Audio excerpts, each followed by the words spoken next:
Hey guys, Cassie here with All In Yoga. I'm so excited for you to join me. Today I'm going to be showing you a tutorial of how to do the Sun Salutation A. This is typically done a lot in flow classes as a warm-up. If you're an Ashtanga yogi, definitely know what this is, but it's used as a warm-up or just even part of the flow. So I want to show you how to do it safely, give some options so that you know what feels best for your body and that you know that you're doing it correctly. So starting on your mat, we're gonna start at the top. Some teachers have you bring your hands, palms to heart center, grounding down through your feet. Make sure they're hip width apart. I always tell my students, lift your toes up, gently set them back down. That way you feel grounded through all the corners of your feet. Some teachers have you engage your quads, lifting up through your spine, and roll your shoulders back. Looking up, straight out. You can have your hands by your side, palms facing forward. This is our mountain pose. Or you can start here. And then in Ashtanga or Sanskrit, they call this Samastitihi.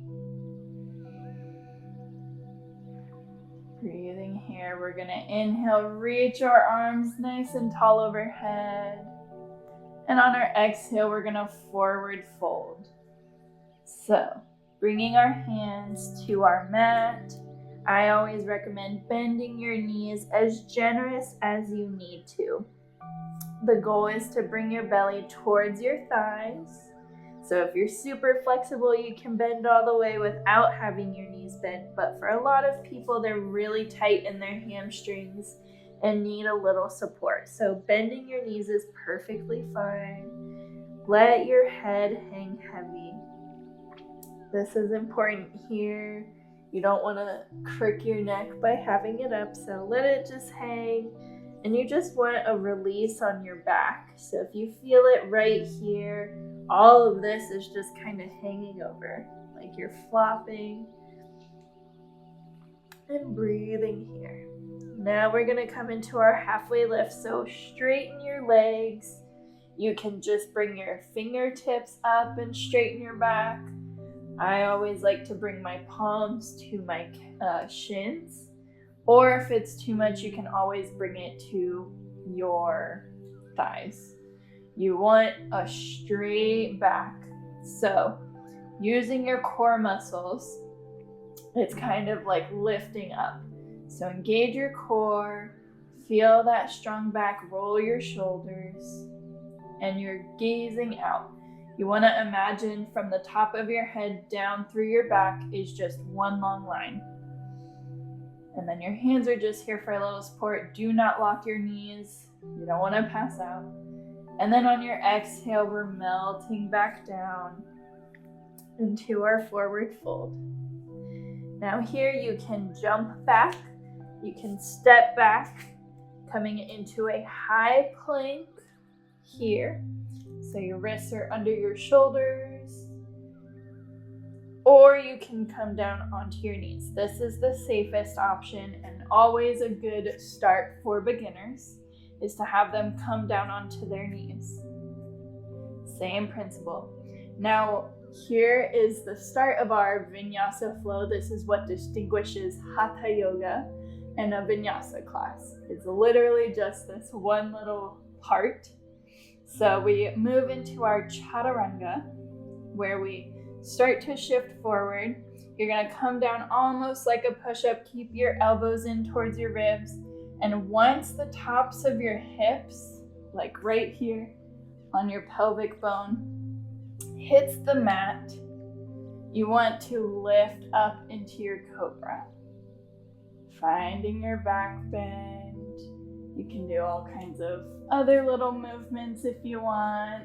Like some people fully bend and do crazy things, but this is essentially the basis of just your cobra.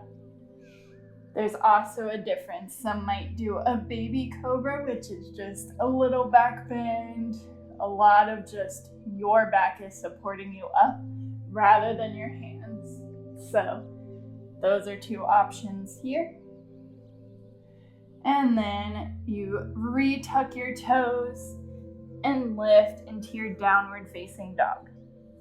Now here is a pose that is used a lot, and a lot of people have a lot of pain in this pose. So I'm gonna break it down. One of the biggest things is your wrists. You don't wanna put so much weight on your wrists. So I always recommend bend your knees. You're bringing your belly towards your thighs, just like in your forward fold. You want your head to hang between your arms, and you want a flatter back. So if your heels are up like mine are, that's perfectly fine. You can also play with maybe walking your legs out, getting a little wider stance, or your arms out, noticing how that feels. You don't want to like round your back, which is what I see a lot of people. They like force their heels down and they're rounding their back. And it puts a lot of pressure on your wrists. So you want to reach out, bend your knees as much as needed, and take a breath. This is not an easy pose. It's not a resting pose. It is a strong one. And then on our inhale, we are traveling to the top of your mat, whether that's hopping forward, stepping, any way you find your forward fold. Bend in your knees, hang heavy. Inhale, halfway lift.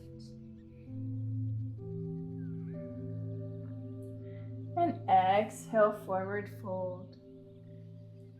Now rising slowly all the way to standing. Your head should be the last thing to lift. And then you can bring your palms together at heart center or find your mountain pose. Palms by your side. So that is it. I hope you've learned a lot. Just practice and know how that feels in your body. There's always different movements. You should have the option when you are being transitioned to downward dog to either come to tabletop or to downward dog. And listen to your body. Maybe one day your wrists hurt a lot more than other days. That doesn't mean you are bad at yoga or anything like that. You're just taking care of yourself and preventing further injuries. So your practice will look different every single time. But these are safe ways. There's a lot of options, and hopefully your teachers are giving that to you. If not, ask me. I have a lot of knowledge to give you, and I want to help you on this journey to be safe and to enjoy your yoga practice. So I will see you again, and have a wonderful day.